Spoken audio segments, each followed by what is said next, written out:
गई हुई। अब कुछ दिनों के बाद श्री कृष्ण आए।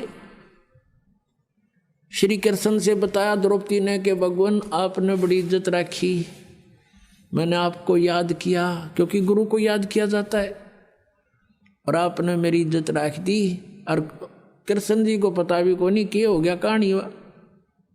राम के श्री कृष्ण ने साड़ी बढ़ा दी, तो फिर बताई गई सारी बातें कि ऐसे ऐसे हुआ था, ऐसे ऐसे हुआ था, और आपने ऐसी दुआ करी, साड़ी इतना ढेर लग गया, साड़ी खत्म नहीं हुई।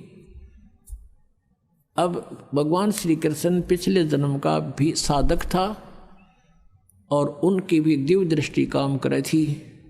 अपनी दिव्य दृष्टि से श्री कृष्ण ने देखा कि ओहो।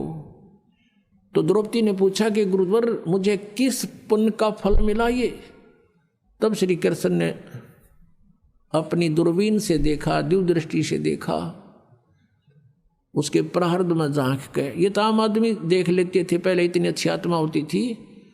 जैसे कहते हैं धृतराष्ट्र ने ऐसे, कोई कथा फिर बताएंगे, प्रसंग बदल जाएगा। तो अब उसने देखा कि द्रौपदी तूने एक अंधे महात्मा को एक साड़ी का टुकड़ा पाड़ के दिया था,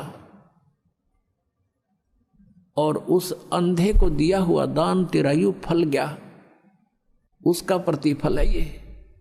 तब उसको याद आया को तेरे की।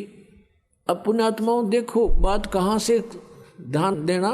जब वो साड़ी पाड़ रही थी, अपनी राजा की लड़की अपनी साड़ी को फाड़ फाड़ कर डाल रही थी, तो उस समय वो अपनी नौकरानी को भी कह सकती थी कि तू एक साड़ी का टुकड़ा पाड़ के डाल दे महात्मा को, और नौकरानी तुरंत पाड़ के डाल देती। उसको पता था कि राजा की लड़की है, जाते चार देगी तेरे तई नए नए बढ़िया साड़ी।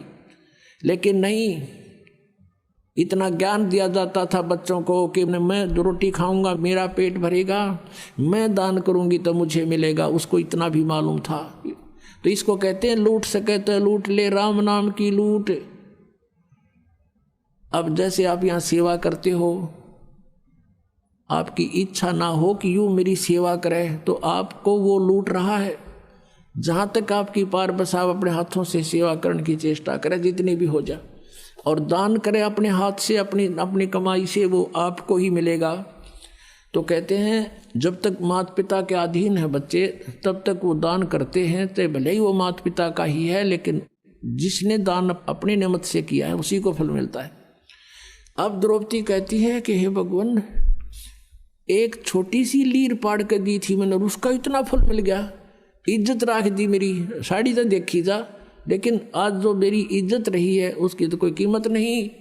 तब कहते हैं कि एक लीर के कारण मेरे हो गए चीर अपार, जब मैं पहले जानती तो सबके में देती वार।